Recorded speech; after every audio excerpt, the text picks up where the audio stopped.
এইভাবে সমস্ত লোটে মাছগুলোকে আমি ভেজে নিয়েছি। এই দেখো এরভাবে। এই অবস্থায় কিন্তু তোমরা পকোড়া এইভাবেই খেয়ে নিতে পারো, এইভাবেই পকোড়াটা তৈরি হয়।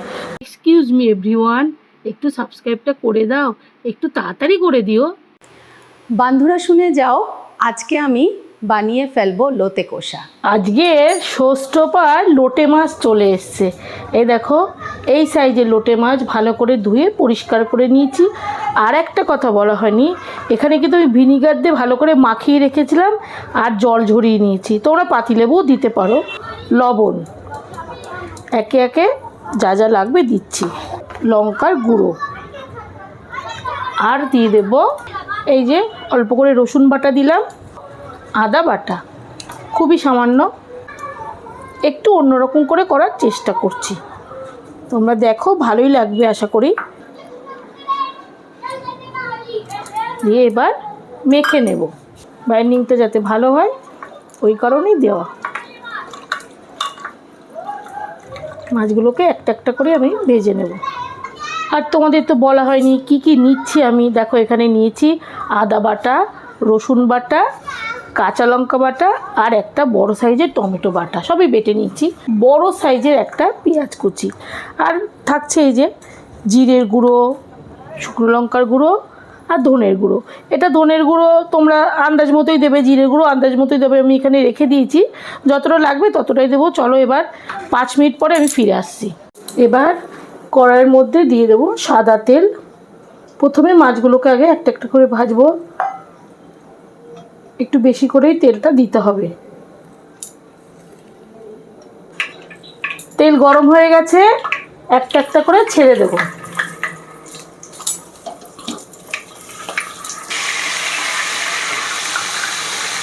মাছগুলো যাতে ভেঙে না যায়।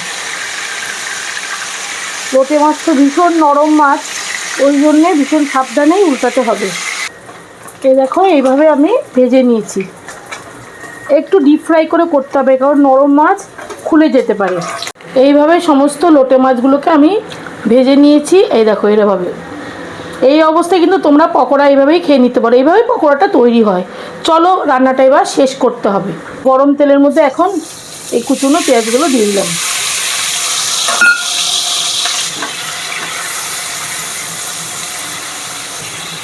হাত দিয়ে দিলাম। পেঁয়াজটা একটু ভেজে নেব। এইভাবে পেঁয়াজগুলো ভেজে নিচ্ছি। এই পেঁয়াজের মধ্যে এখন দিয়ে দেব এই যে বেটে রাখা সমস্ত মশলাগুলো। জিরে না, আদা, রসুন, কাঁচা লঙ্কা, টমেটো। এই যে জিরে, ধনে আর লঙ্কার গুঁড়ো, হলুদ গুঁড়ো, নাহলে মশলাটা পুড়ে যাবে। সুন্দর করে মশলাটা কষাতে হবে। এই রান্নাটা একটু সময় ধরে করলে খুব টেস্ট হয়। গ্রেভির থিকনেসটা বুঝেই জলটা দিতে হবে, কারণ আমি লোটে মাছটা দিয়ে বেশিক্ষণ ফোটাবো না। দেখো আবারও জলটা দিলাম, আর সেইটুকু জল দিলে আশা করি হয়ে যাবে।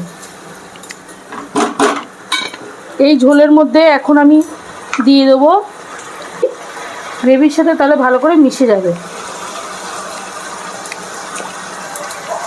আর লবণটা একটু চেখে দেখতে হবে, লবণ একটু লাগবে।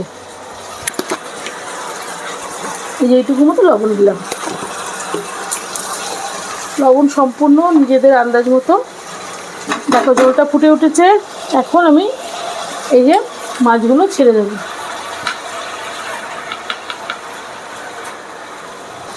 ঢাকনা বন্ধ করে দেবো, ওপর দিয়ে শুধু একটু ধনে পাতা ছড়িয়ে দেবো, তাহলেই লোটে কষা একদম রেডি। এই ওপর থেকে দিয়ে দিলাম ধনে পাতা। ব্যাস কমপ্লিট। তোমরা এইভাবেই বাড়িতে তৈরি করবে। নামিয়ে দেখাচ্ছি। এই দেখো বন্ধুরা, লোটে কষা একদম রেডি হয়ে গেছে। আর মাছগুলো দেখো কি সুন্দর গোটা গোটা রয়েছে। এই দেখো পুরো গোটা গোটা। তুলতে গেলে তো একটু নরম মাছ, যেহেতু আমি এই প্লেটটার মধ্যে তুলে দেখাচ্ছি তোমাদেরকে। এরকম গোটা গোটা থাকবে। আর ঝুড়োর ক্ষেত্রে তো অন্যরকম ভাবে রান্না করতে হয়। আর একটু ছিঁড়ে খেয়ে দেখাচ্ছি তোমাদের। রুটির সাথে